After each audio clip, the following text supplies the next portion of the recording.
Hey guys, this is Northville Tech. In this video, we're going to learn how to go paperless on Bank of America app. Open the app by tapping on it.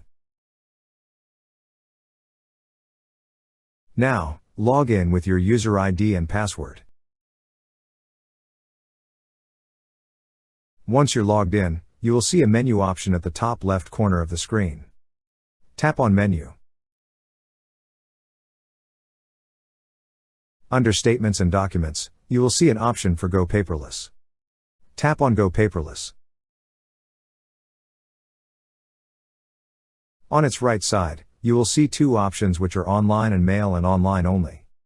To turn on paperless statements, tap on the radio button beside Go Paperless for All.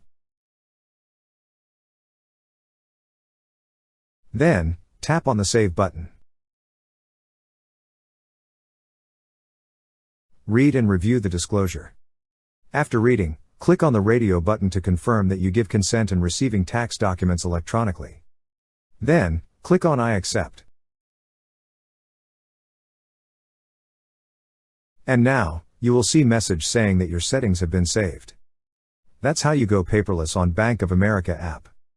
Thank you so much guys for watching, and if you have not yet subscribed to our YouTube channel, please subscribe to our YouTube channel as we create tech videos related to financial apps almost every day. Also check out our website northvilletech.com for great tech articles, and our recommended resources in the description below for various sign-up bonuses.